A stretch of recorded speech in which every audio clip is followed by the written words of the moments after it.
বন্ধুরা সব কেমন আছো বলো। আজকে দিনটা শুরু করছি। আজকে একটা রেসিপি দিয়ে আমি দিনটা শুরু করছি। আজকে আমার মেয়ে ব্রেকফাস্ট খেতে চেয়েছে চিড়ের পোলাও।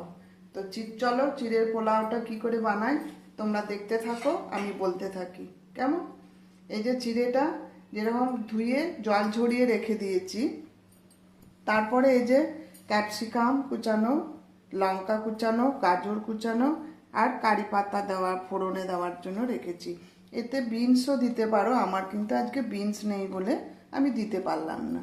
তারপরে এই যে যেসব ফোড়নগুলো দেবো, সর্ষে ফোড়ন, সর্ষে আছে, জিরে, গোটা জিরে আছে, একটু গরম মশলা আছে, একটু শুকনো লঙ্কা আছে, আর একটু কাঁচা বাদাম আছে, আর কিশমিশ আর চিনি, মানে স্বাদ মতো যে যার চিনি দিতে পারে, কেউ বেশি কম যে যেমন খাবে। কেন এখন তো সবাই চিনিটা খুব কম খায়, সেজন্য আমি চিনিটা একটু কমই দিয়েছি। তবে চিড়ের পোলাও একটু মিষ্টি মিষ্টি হলে খুবই ভালো হয়। তবে এটা দিয়ে আমি কিন্তু বানাবো সাদা তেল দিয়ে।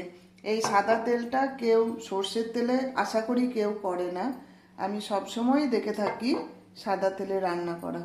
কেমন এটা আমি তৈরি করে তারপরে তোমাদেরকে দেখাবো। সবাই কিন্তু লাইক কমেন্ট শেয়ার করে দিও ভালো লাগলে, তাহলে আমি কিন্তু খুব খুশি হব। কেমন, সবাই ভালো থেকো, সুস্থ থেকো। আমি আবার পরবর্তীকালে আসবো। কেমন, টাটা।